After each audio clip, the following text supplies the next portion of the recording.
All right, so with that, I want to start by going back over and looking at the two reading assignments. So there were two reading assignments, and I asked you to read one or the other of them. So raise your hand if you read Aristotle. Wow, all right. Raise your hand if you tried reading Heidegger. Okay. Is there anyone who read both? Just curious. All right, good. Everyone followed instructions. So, those few of you who tried to get through reading Heidegger, first of all, I do apologize for the untranslatable German and for the attempts at translating other bits of German. There are, in fact, words in that book that's copied from where it was in Martin Heidegger's will that they should never be translated out of the original German in any subsequent publication. There are reasons for that. There are reasons for that, and it has to do with why readiness-to-hand is hyphenated, because it doesn't work quite right in English, and we'll look at that. But for now, suffice it to say that we're going to be going through and explaining a bit of what we're looking at. So first, though, before we get into our discussion between these two, I want to give us an illustration. So everybody take out something to write with and something to write on. This can be just in your notebook. That's fine. I'm not going to be collecting this. This is just so you have something written down for when I ask you about it.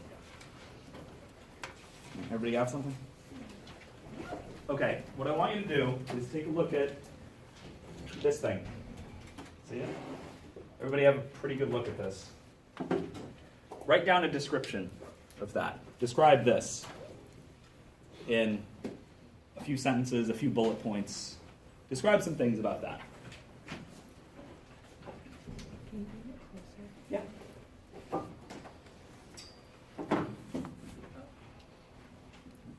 Is that supposed to be a fish? No. Shell. Seashell? I can't say anything about it. It's up to you to describe it. There's a reason for this. Don't worry.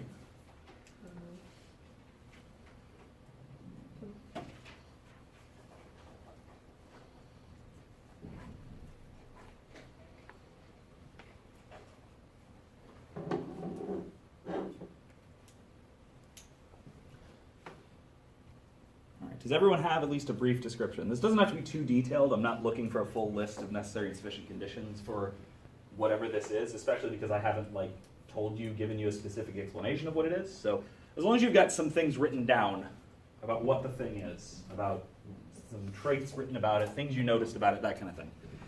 Everybody all set? Got at least something. All right, volunteer. I need a volunteer. All right, great. It's hollow. I didn't ask that. Oh. What I was about to ask was, what did you notice about your pen while you were writing?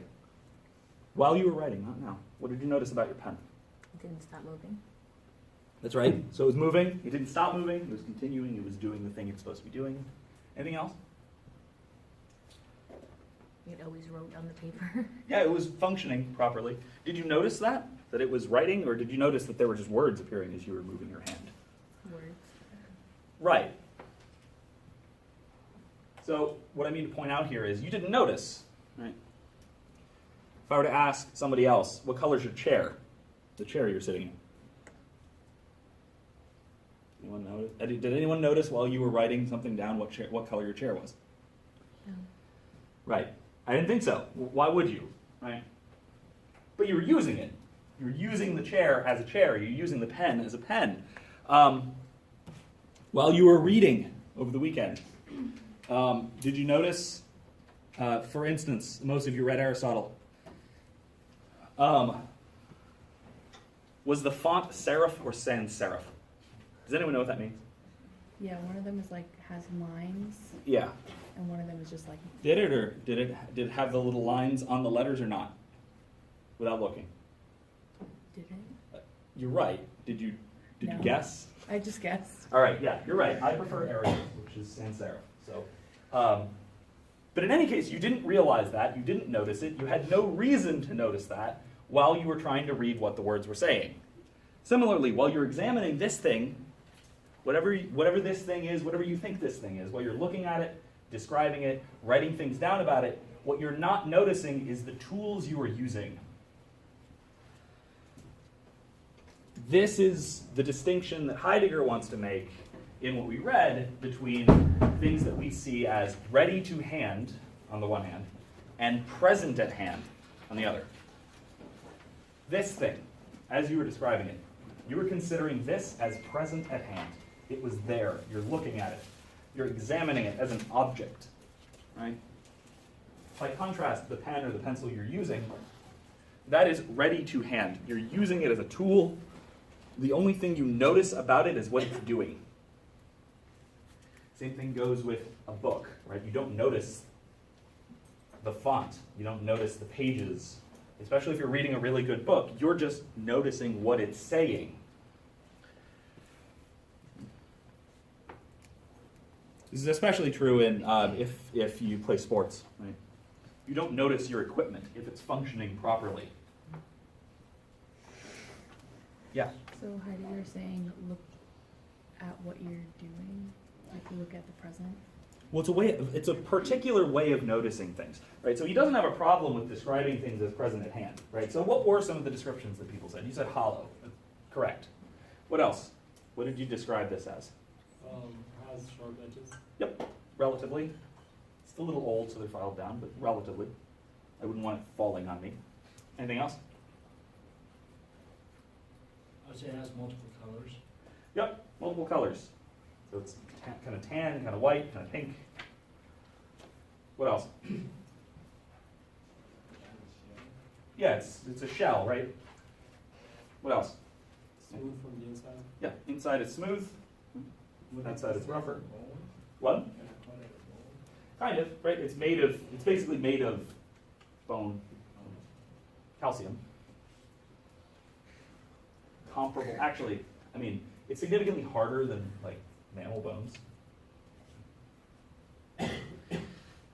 Anything else? Oh, it swirls up the tip. Yeah, so the shape. Anybody write down what it's for? It has a creature. Not right now. I said it's like a protective shell, so Maybe. It could be for decoration. Could be. it's a horn. Did you write that down or did you just notice? Write it down. Nice. You recognize that. Do you have like Yeah. seagoing experience? Yeah. Great. You're not I'm not the only one. I used to boat when I was younger with my parents, and this is actually a signal horn. This you can hear over open ocean for about like 15 miles. It's a,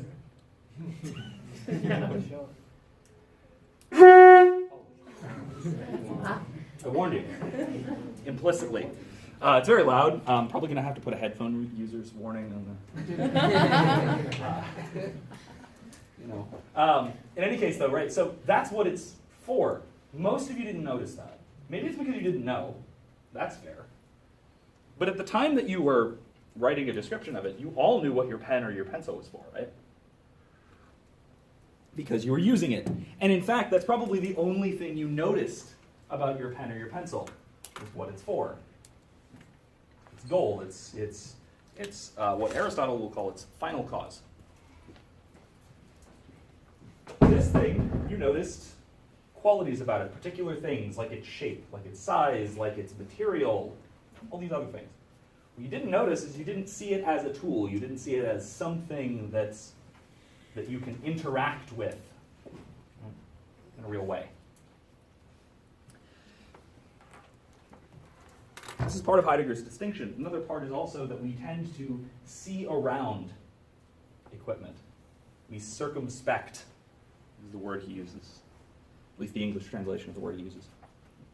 We see around our tools, our equipment. So when I'm writing something, right, I don't see the pencil unless, or in this case, I don't see the marker unless it malfunctions. In that case, I see it. It becomes a barrier. You don't notice that your car is working. You notice that there's a ticking noise in the engine when there is one. Ordinarily, you're just driving. You notice the road. You notice things around you. If you're noticing something about your car, it means there's probably something wrong with it. Yeah. So just to clarify, it's more like that. We notice things like more like when something like doesn't go as planned. But Mhm. it goes unnoticed when everything goes smooth. Yeah. What you notice when it's going smoothly is, well, what it's doing. When you're driving, you notice that you're driving. You don't notice that your gas gauge is at 3/4 full. You don't notice the RPMs usually unless you're needing to pay attention to a shift or something. Right?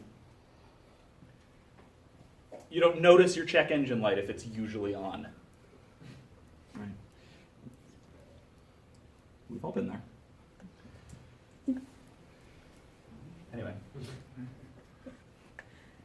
So, what we notice is when things go wrong. Well, why is that? Well, the thing, in Heidegger's terms, is shifting from ready to hand to present at hand in our perception. We perceive the thing as ready to hand when it's a tool, when it's a piece of equipment. When something goes wrong with it, we start seeing an object. We start examining it like you would in the sciences. You start examining it like when you wrote down the qualities of the shell. And also telling us. What's that? And also telling us. Well, right. You know. When I point out that, hey, this is what this is for, or when I point out, hey, tell me something about this tool you were using. Yeah. Then you stop and you start examining the thing as a thing, as a present at hand object rather than as a tool. This is why, this is going back to sports examples. This is what's often called the flow state, when you're not noticing what you're using, how you're doing it, and you're just doing it. You don't notice that, say, you're kicking the ball, right? You don't notice that you're moving your foot. You're just aiming the ball there, and you do the rest. You just use what you need to do to get it there. Right? And you see the things that are doing it, right? You notice your foot, you notice your cleats, you notice, right, where the goal is and everything. But you don't necessarily notice them as objects. Right? You wouldn't be counting your laces. Okay, so what does this have to do with Aristotle? Well, this is a way of drawing particular attention to one of the four causes that Aristotle talks about. Get this out of the way. For now. Probably going to use it again. So what are these? What are the four causes? Some of you read Aristotle. What are the four causes?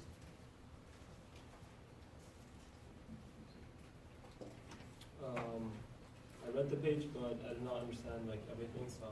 All right, this was in the. What? I think this was in the second full-size paragraph. Yeah. I think. So what I understood was that the cause is the thing from which comes an imminent material. So you give an example that a statue Right. comes from bronze. Okay, so bronze is what he calls the material, the material cause. In this case, in the case of his example is a statue, right? So a bronze statue. So in this case, it's the bronze. Okay, what else? You also said that the cause is the form or definition of the essence. Right, so that's the form or essence.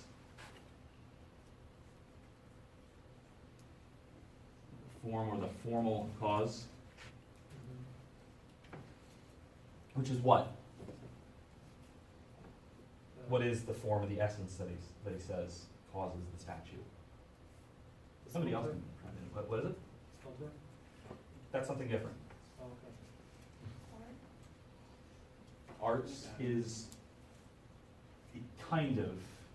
We'll have to be careful what that means, because it means a few things. But yeah. It's the way it's represented, right? Yeah, in a way. So it's what it represents, right? So it's the man that the statue is of, or let's say, is it Achilles? I think he talks about a statue of Achilles.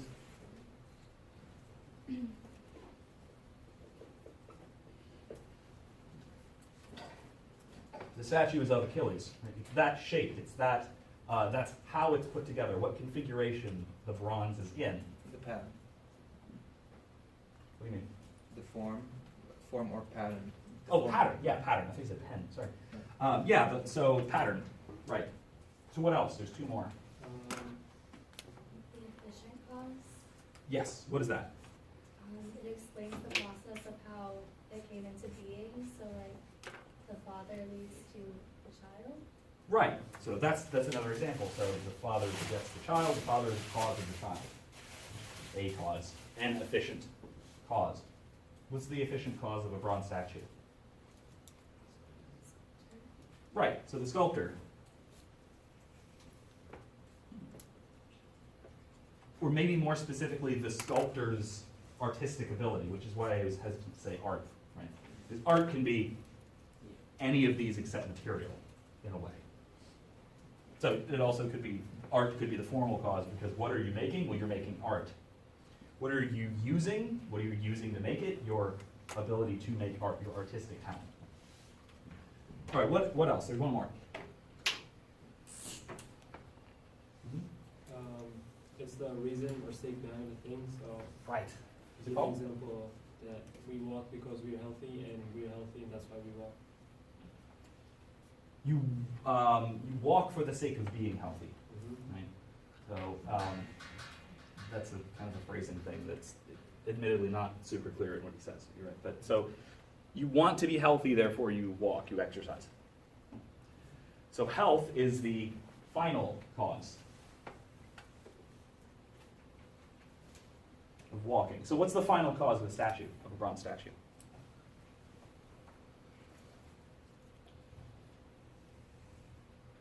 An artifact.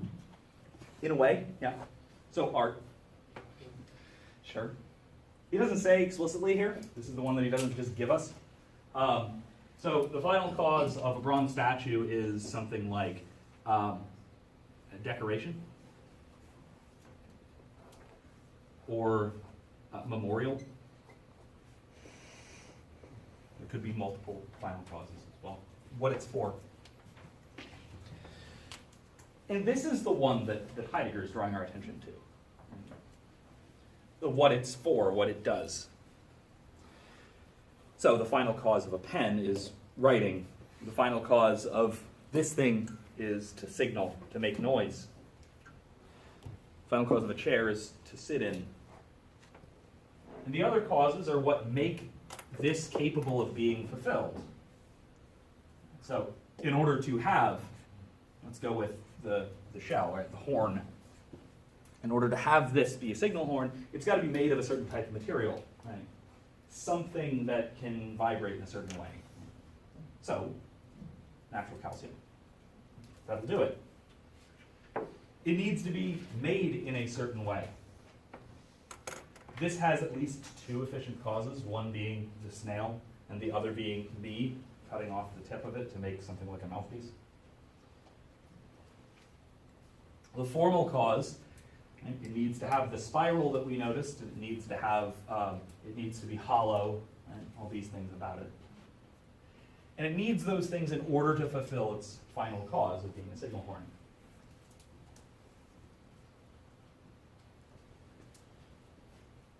So for any given thing, you can describe it fully using these four things. We were talking last week about giving necessary and sufficient conditions for something. So a list of conditions that define something. Well, according to Aristotle, who will remind everybody is Plato's student. So this is Aristotle following after Plato's lead here. He's saying, okay, what do you need to define something? Well, you need to explain what it's made of, where it came from, what it's like, and what it's for.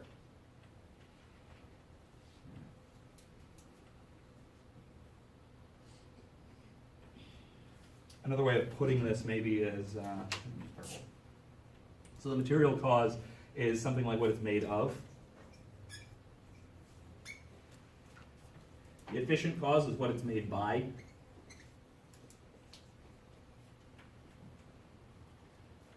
The formal cause is what it's made like. And the final cause is what it's made for.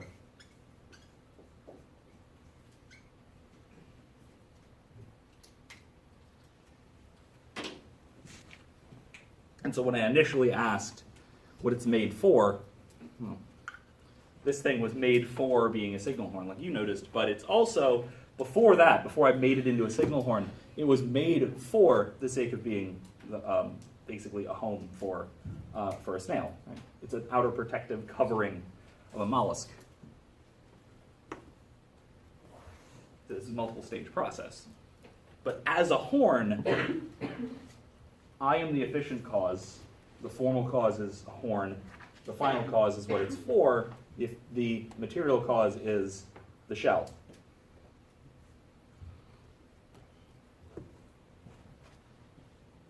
So this is one thorough way of defining something or explaining any given thing. So okay, further, yeah. Can you explain again, like, material and efficient, like what it's made of, and what's the difference? What it's made? Yeah, so it's made of, in other words, the material, the stuff that it's made out of. Okay. The efficient cause is what it's made by, so what makes the thing, right? So the manufacturer, Okay. right? Something like Oh, that. okay, okay. Manufacturer, and this can be either an artifact, so something that someone constructed, or this can even just be a natural thing. Like the efficient cause of an oak tree is an acorn. The material cause of an oak tree is the wood that makes it up. The formal cause is an oak tree, right? The kind of thing that it is. The final cause is to be an oak tree and to propagate more oak trees.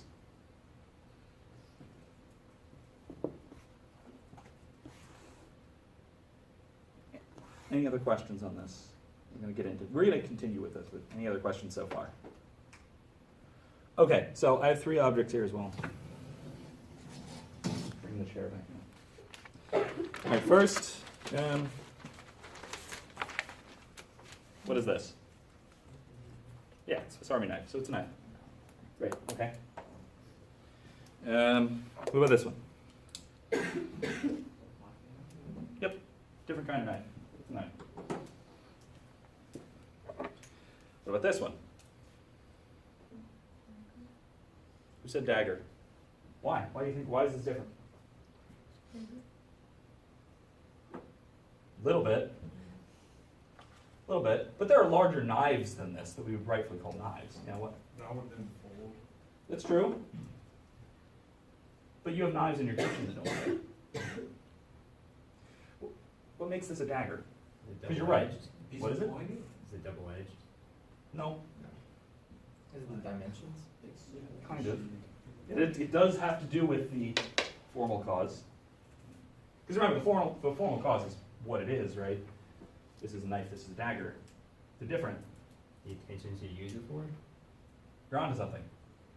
Mhm. Like the specific design of it, like they're made for different purposes. They're made for different purposes. That's the key, right? This is a weapon and this is not. Now, I'm comfortable bringing this here onto campus because legally speaking, it isn't. A dagger in the state of Florida has, 3 requirements.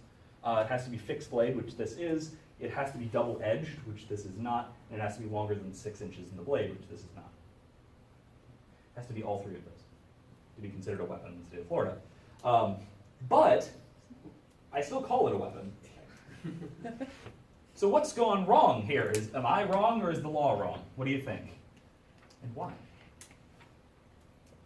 I feel like the law's wrong. 'Cause, Okay. I mean, it's all about your intention. Like, if you were to stab someone, it would hurt. And not only would it hurt, you would Yes, probably kill yeah. someone. I mean, Yeah, but you can do that with anything, honestly. this I mean, is, yeah, you can use it stab as a somebody with weapon. this. But, I'll note, this isn't designed for stabbing somebody. This is. There's a point to this. Sharpen the edge. This is sharpen the point. Much sharper than this one is. This still has a sharp point, but this is significantly sharper. Okay. So, the difference here is what they're built for, what they're designed for. So you're right. How do you account for that in the law? How do you account for, in other words, let me put it this way, how do you account for final cause in the law? Yeah. The law can't account for every single cause, they just make a broad sweep. It's hard to say what something's final cause is, especially by objectively measurable ways other than listening to the manufacturer. And then also, if the manufacturer is trying to circumvent the law, they can lie. I have a blacksmith friend who does this to get around some state weapons laws for shipping purposes. Because he makes kitchen knives, but if he calls it a certain kind of thing or something, then it qualifies as a weapon and you can't ship it either into or through certain states, it's annoying. So he just says this, he puts a label on it that says this is for kitchen use, etc. There you go.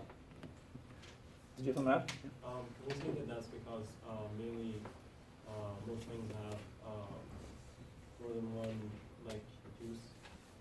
True. Which is why I brought this one as well. So, nail file, scissors, keychain, toothpick, and tweezers. Right? And this is a very small, not very versatile Swiss Army knife. Right? It's got what did I just say? 6 things? That's nothing. Right? Compared to like a really nice, larger Swiss Army knife or like a multi-tool or something like that. Right? But you can still say it's a knife because it has a knife blade on it. So it has more than one function, and you can even say that something like this has more than one function, or something like this has more than one function. I've used this to whittle, right, to carve wood, that sort of thing. You can do that. I've used it to cut food. You can do that too. There's nothing in the design that's preventing you from doing so, but if I were to want to cut food with this, well, using a steak knife would be much more efficient, because a steak knife is designed for that purpose. The form informs the purpose or the final cause. So if something is, we might say, malformed, it's not going to fulfill its function, it's not going to serve its final cause as well.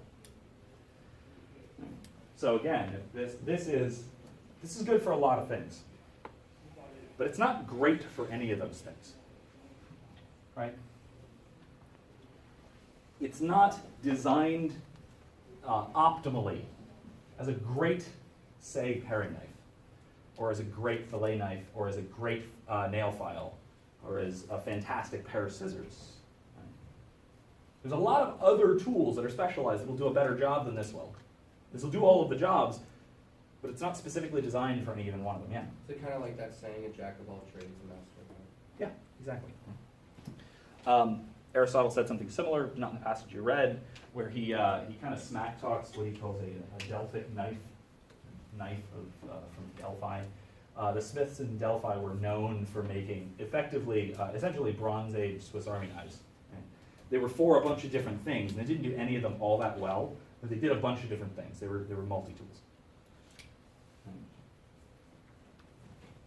Whereas if you've got something specialized, right? So this is for stabbing, right? This is pretty good at it. It's good at the thing it's good at. It's maybe okay at other things. But again, notice, what is this thing? This here. Chair. Right. What's it for? Sitting on Great. What's it being used for? To relax. To hold. Well, I'm not relaxing on it, right? I'm putting things on it. I'm displaying stuff, right? But it's not a fantastic table. It's not a great display case. It's a better chair. It's made to be a chair. Its qualities are such that, so its formal cause, a chair, is made for its final cause, which is sitting in. Now I can use it in different ways, sure. But the specifics of how it's constructed can tell you something about what it's for, its final cause. So let's go back to the state law about what defines a dagger, a weapon. So there's 3 rules: length, which this is too short, fixed blade, which this does have, and double-edged, which this does not have. Why those requirements? Like a lot of people use like knives for tools. So True. you have like a dagger, and it's like a 4-inch dagger. You don't want. Yeah, so you don't want to like classify things that we don't want to include, right? We don't want to call this a dagger. That's unreasonable. We probably don't even want to call this a dagger. That's similarly unreasonable. We might want to call this one, but maybe not. The law certainly doesn't.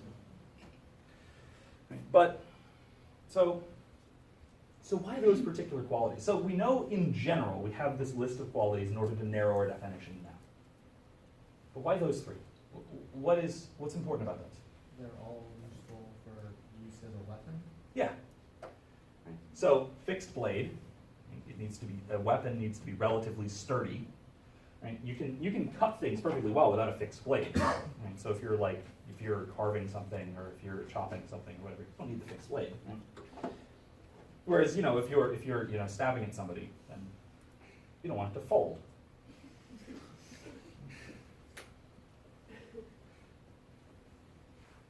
I've done martial arts as well, so I know at least a little theory behind stabbing, so that's true. If you've ever thought about stabbing someone, you probably realize that you don't want your knife to fold halfway through as well. I mean, that doesn't take a lot of expertise. But all right, so you've got a fixed blade. All right, length. Well, why is that good for a weapon? Yeah. I mean, if it's 6 inches, depending where you stab them, we can take them out too. Oh yeah. So 6 inches. This doesn't go that deep. 6 inches, that will. Most places you stab someone 6 inches deep, they're at least hospitalized long term. Right? That's not a happy thing to have happen to you. Okay, so that makes it more effective. It makes it, that aspect of its formal cause, that bit of its structure, makes it more effective for what it's for. Okay, so why double-edged? Why can I do this with a knife, but not with a, legally speaking, a dagger?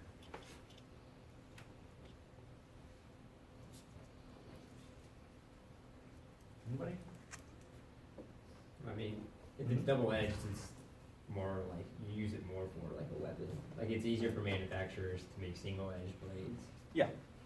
There are structural aspects you don't have to worry about with a single-edged blade. You can make it wider with more cutting strength to it.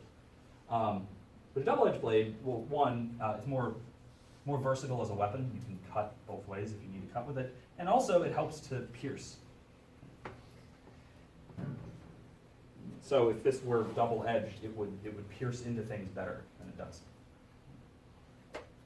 So we can see why we have these categorizations, right? This delineation of the law, right? Why the law says, all right, you need these categories, because they're trying to explain something's final cause, what it's for, because that's what they're trying to prevent people from wandering around with under ordinary circumstances, at least in Florida without permit.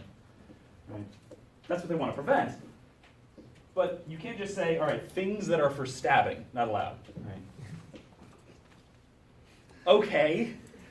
It's hard to rule out other possible functions, like, oh no, this rapier I carry is it's not for stabbing. This is for clearing brush. Okay. There are very few things that are purely a weapon. Firearms probably. So even then, Explosives. no, explosives have lots of industrial uses, right? Yeah, demolitions, mining, all sorts of things. Even like in rural areas, because they live a little bit up north, clearing land. We use relatively small explosives for clearing land all the time. You hear it, it's cool. So it's hard to rule out alternative possibilities, and it's hard to say, yeah, it's clearly made for, use as a weapon, or it's clearly made for this purpose, when you can say, okay, yeah, well, maybe it looks like that, but it's really made for this. So you can kind of get around it if it's explained in that way, if the law is explained in that way. And part of the reason we have the law, and part of the reason why we include formal causes with final cause as part of our definition, is so you can't wiggle around the definition. Because we want to say that it has these formal qualities. And in some cases, material qualities, because something that isn't metal don't quote me on this. I'm not a lawyer, do not quote me on this. As far as I know, something that is not made of metal cannot qualify as a knife in terms of like Florida weapons laws. I might be wrong about that. So if I am, feel free to correct me. In any case though, right, so we have multiple parts to our definition. It's not just it's for this, as important as that is, but that interacts with its formal cause, its structure, its pattern. That interacts with how with what makes it. Right? So things are going to be made in a certain way by certain people by certain means, maybe, depending on how you want them made and what they're made for, and of course also what they're made of. So this is why all of these contribute together to a definition. So going back to what we were talking about for Heidegger. Right. So going back to what we were talking about for Heidegger, right? When we're defining something, when we're trying to do a complete analysis of something, when we're really trying to figure out what is this thing, and for example, the chair, right? It's not enough to just say it's plastic and metal and about 4 feet tall, right? It's not even enough to say it's got a flat part and a back. You have to say it's for sitting in, because that's what you do with it, right? You sit in the thing. If it's not for sitting in, it isn't a chair. Maybe it's a sculpture of a chair. And because it's made for sitting, it's going to have other qualities. It's going to have certain material qualities, right? It's going to be, remember this from the quiz, it's going to have certain things about it that make it suitable for sitting in. Yeah? So what makes it, because on the quiz you said what makes it necessary? Yeah, so what things are necessary to make something a chair, right? So one of the distraction answers was 4 legs, right? So a chair doesn't need 4 legs. You can have 3-legged chairs, you can have chairs with solid bases, you can have all these kinds of things, right? So there are chairs without that quality. So that's not something you necessarily need in order for something to be a chair. But you need some kind of solid base, right? So, yeah, so were you going to say something like that? Or? Yeah, I was gonna say that last time we were talking about how if it had like 3 legs, it would be considered a stool. No, that was with the back. Yeah, so if it doesn't have a back, right, then it would be a stool, right? So there are chairs with 3 legs. There are some in some of these buildings, I think. I know there are chairs with solid bases in the buildings, especially prisons. So things like that, where there are qualities that the thing doesn't necessarily need to have. Now it's got to have. Maybe you can say it needs to have one of several qualities, right? It has to have some sort of base, and that can take the form of a solid base, 3 legs, 4 legs, 8 legs, whatever. So it's got to have one of those things. Aristotle elsewhere refers to these as proper accidents. You don't need to. That's not going to be in a quiz. You don't need to remember that. So they're accidentally true about the thing instead of necessarily true about the thing. They could be otherwise. There are different ways, but it's still proper to the kind of thing that it is. So that's getting a little far afield from our basic definitions and how to define things. But so suffice it to say that some things, proper accidents like that, so some things, a quality that something doesn't have to have, but could have a slightly different quality that serves the same purpose. That wouldn't count as a necessary condition. Necessary conditions of something are only those things with that. Without that thing, without that quality, it wouldn't be the thing we're talking about anymore. Without a back, we wouldn't be talking about a chair. Without some kind of solid material, we wouldn't be talking about a chair. Right. Remember the example last week? See this thing right here, the thing I'm pointing to? It has all of the qualities of a chair, except existence. Right? I mean, an imaginary chair has all the qualities of a chair, except it's not, real. And a real chair needs to be real. Right? So you can say in your list of necessary and sufficient conditions for anything, you can add, real or existing if you want to, though it's usually implied. It's kind of assumed. But in any case, right, so you would want to, in general, include all of these different things if you're describing any given thing. Okay. All right, so any questions on the 4 causes? Any questions on what we've read of Heidegger? Yeah. So there was this thing I did not understand about what Aristotle said. Mm-hmm. You just mentioned it. It was about the accidental. Right. So this is a completely separate distinction, but I mean, might as well talk about it. It's It will come up from time to time in our discussions of Plato, especially as well. So, it's the difference between two kinds of properties or two kinds of qualities, one of which is an essential quality, the other of which is an accidental quality.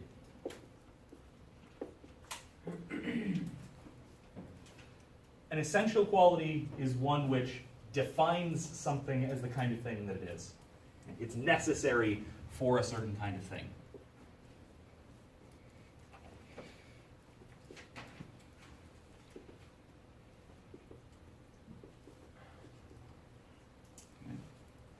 In other words, for a chair, so an essential quality would be for sitting in. Right?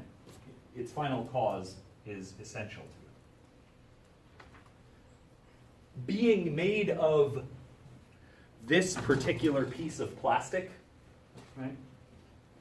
That's merely accidental to the chair. Right? So this doesn't need to be made of this bit of matter in order for it to be a chair. It could be made of, that bit of matter that you're sitting on instead, right? And it would still be a chair, right? All of these other things in here, these are all chairs, without being made of this bit of stuff. So an accidental quality is a real quality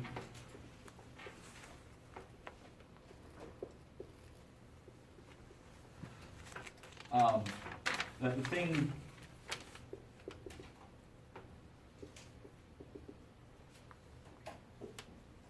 could, how do I say this in English?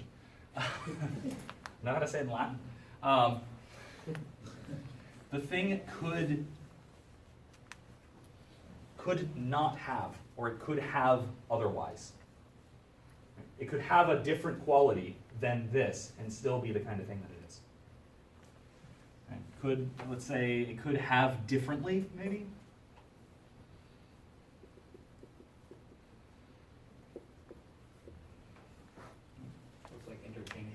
Yeah, something like that, right? So accidental qualities are interchangeable, yeah. Kind of like a chair, instead of the back being plastic, the back would be like wood. Yeah, so what particularly this is made of is accidental to it. It's accidental to its being a chair. And it would still be a chair if it were made of wood. Right? Yeah. So the example he gave was that, imagine that you're a sculptor. So a statue would be like the thing. The essential quality of the statue that it has to be like made by a sculptor, but the accidental thing is that the statue is made by you. Right. Yeah, so in order for it to be a sculpture, it has to be sculpted by someone. It has to be sculpted. Who it's sculpted by is accidental to the sculpture. In other words, it could have been sculpted by anybody else, and it would still be the same kind of thing that it is. Somebody else made it, yeah. So you're just saying like it doesn't have to be made by a particular person, but just by a sculptor in general? Yeah, for something to be a sculpture, it has to be sculpted, Okay. right? So there's something about its efficient cause that's essential. It has to have been sculpted by somebody. By whom, it doesn't really matter. Right? It would still be a sculpture if someone else made it. Yeah. Can't the sculpture be made by something else as well? It doesn't have to be made by... Well, if it occurs naturally, we wouldn't really call it a sculpture. Right? We would call it like a natural rock formation or something. Right? It's the act of making it that makes it the thing that it is. Right? You have to use another term Aristotle uses. You have to inform the matter. You have to put this form into this particular bit of matter in order to make it the kind of thing that it is. In other words, you get to shape it. And that's what makes it what it is. So there are other things that are what they are naturally, right? So this, before I made it into a horn, was a conch shell. It was a conch shell before anybody did anything to it. It occurred naturally, right? It was part of the growth cycle of a queen conch. Similarly, like my femur is natural. It is part of my body. It's not constructed by anybody, right? Nobody had to do anything to my femur in order to make it a femur. It just sort of is, right? It is by being part of me, in particular that part. So that's a natural thing as opposed to an artifact, something that's made by somebody. But if you made a femur, it wouldn't be a femur. It would be maybe something that replaces a femur, so an artificial one. Or maybe it would be a sculpture of a femur, but it wouldn't be a real femur. That's why part of even the efficient cause is essential to the thing. How it's constructed or how it comes to be matters to what it is. Now, the particulars of that don't necessarily matter. Right? There are accidental qualities there as well. And so, who makes it? Right? This is a femur, and so is, that. The particulars of how it came together, right, in what location and in whose body, it still is what it is. But if somebody has, femur's not a great example, but I don't know if there are artificial femurs.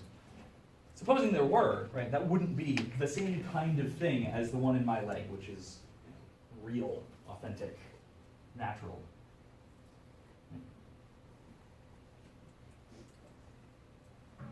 Okay. Anything else? Any other questions on what we've got so far? All right, cool.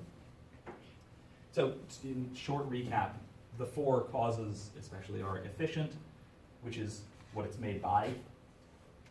Material, what it's made of. Formal, what it's made like, or what kind of thing it is. And final, what it's made for. All right, and putting those together, you get a definition of something. You get an explanation of the thing, what this particular thing is. Okay, so back to Plato. Oh, yeah. I do have one question. Sure. So what Heidegger is saying, like when you analyze something, you have to have those 4 things that Aristotle said. correct? He's drawing a particular attention to final cause. Okay. Right.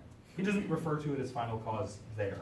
He does talk about Aristotle's causes elsewhere, and he analogizes readiness to hand to final cause because it's what you're doing with it, and how you interact with it. And he also thinks that finding the purpose of something, or finding the function of something, is best done by interacting with it. So, yeah. So could you say that an accidental quality is something the thing could do without? Yes. It could do without it. But it may have to have something else that fulfills that part of it, right? So, for instance, this is gray. It doesn't need to be gray, but it couldn't be colorless, right? But it's a material thing. Every material thing has some kind of color because it reflects some amount of light. Right? So it's got to have some color, but it's not necessarily gray. Right? It's not essentially gray. So it doesn't need to be gray, but it does need to be colored. It's essentially colored. That make sense?